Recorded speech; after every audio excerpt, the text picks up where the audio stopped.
Hello my dear students, once again welcome to your history online class. So in today's class we'll be dealing from your international part or your contemporary part, dealing with the 8th chapter that is known as peace settlements after World War I. So if you have seen the previous two videos that are uploaded in your group regarding the First World War from the year 1914 to 1918, we see the conclusion part, that how Germany got defeated by the Allied powers, including the countries like France, Great Britain, Russia, and even later America also joined, and finally Germany got defeated in the First World War.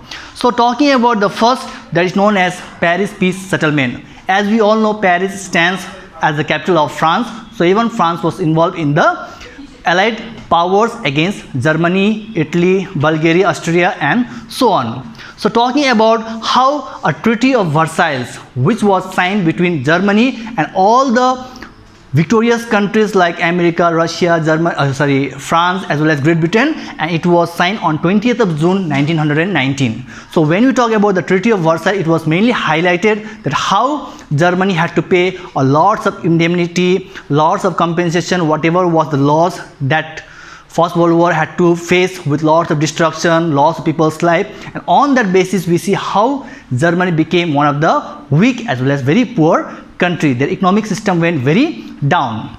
So even we see that how under the Treaty of Versailles all these points were also highlighted by the Allied powers to Germany. Talking about the first, Alsace-and-Lorraine, which was actually captured by Germany, that had to be given to France, followed by Saar Valley, which was very much famous for the coal production, even that had to be submitted to the League of Nations. And then talking about the Rhine Valley, which were also to be demilitarized by the Germany nation. No such kind of army with the proper weapons was to be kept in those areas.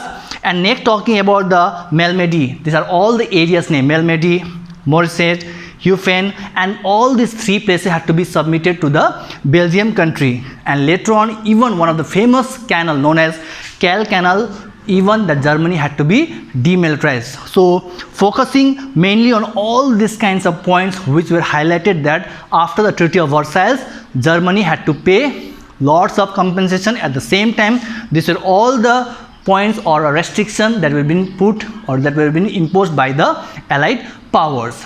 Next, after Treaty of Versailles, we will see with the other peace treaties, and other peace treaties also highlight that how the Allied powers or the major powers, they kept on going against one by one with all the countries followed by Germany. We'll see that. First talking about the Treaty of Saint-Germain with Austria country, followed by Trianon Treaty with Hungary country, followed by Bucharest, the capital of Romania, with Romania country, newly treaty with Bulgaria, and finally Lausanne with the Turkey country. So these were all the treaties after Treaty of Versailles were also signed by the superpowers or by the Allied powers with all the individual European nations. And finally we see that how Allied powers, comprising mainly of 4 nations, they stood as one of the great nations after getting victory over Germany and all the other central powers. So finally the last topic for today's class, that is what were the restrictions, how the restrictions were also imposed to the Germany as well as to all the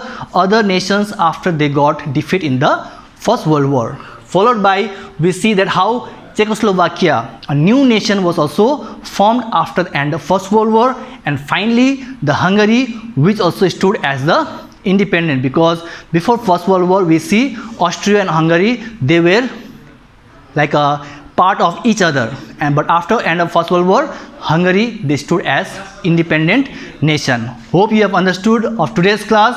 Till then, stay safe, God bless, and thank you.